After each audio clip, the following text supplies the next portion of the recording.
আমিরাতের অবৈধ প্রবাসীদের সুবিধার্থে পাসপোর্টের নতুন সুযোগ। চলতি বছরের সেপ্টেম্বর ও অক্টোবর 2 মাসব্যাপী সাধারণ ক্ষমা নিয়ে বৈধ হওয়ার সুযোগ দিয়েছে সংযুক্ত আরব আমিরাত। জেল জরিমানা ছাড়া এই সুযোগকে কাজে লাগিয়ে অনেকে বৈধ হচ্ছেন বা দেশে ফিরছেন। এক্ষেত্রে ভিসা প্রসেসিং করতে পাসপোর্ট মেয়াদ 6 মাস থাকা জরুরি হওয়ায় অনেকেই ভুগছিলেন দুশ্চিন্তায়।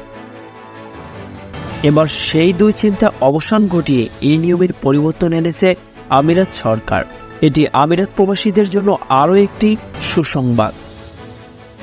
সাধারণত আমিরাতে ভিসা নবায়ন বা নতুন ভিসার ক্ষেত্রে পাসপোর্টের মেয়াদ বাধ্যতামূলক 6 মাস থাকতে হয়। সম্প্রতি সাধারণ ক্ষমা চলাকালে এই নিয়মে পরিবর্তন এনেছে দেশটির সরকার।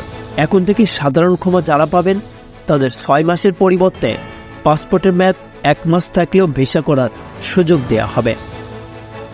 ভারতের federal authority for identity and citizenship, customs and portal security ICP বিষয়টি নিশ্চিত করেছে।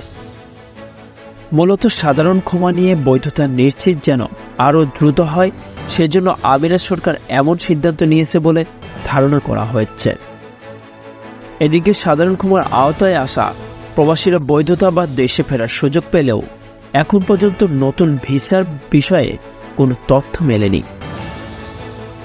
তাই ভিসা ট্রান্সফার বা নতুন ভিসা পাওয়ার আশায় লেনদেন সতর্কতা অবলম্বন করতে অনুরোধ জানিয়েছেন ভিসা সংক্রান্ত এবং টাইপিং কাজের সঙ্গে জড়িত ব্যবসায়ীরা। আমিরাত সরকারের দেওয়া এই সুযোগ নিয়ে জেল জরিমানা ছাড়া অবৈধ প্রবাসীদের দ্রুত বৈধ হতে বারবার অবহিত করা হচ্ছে বাংলাদেশের 2 হাই কমিশনের পক্ষ থেকে। ধারণা করা হচ্ছে সাধারণ ক্ষমার মেয়াদকাল শেষ হলে অবৈধ প্রবাসীদের ব্যাপারে কঠোর হতে পারে আমিরাত সরকার। সংবাদের এ পর্যন্তই। পরবর্তী নিউজ আপডেট পেতে আমাদের সাথেই থাকুন। ধন্যবাদ।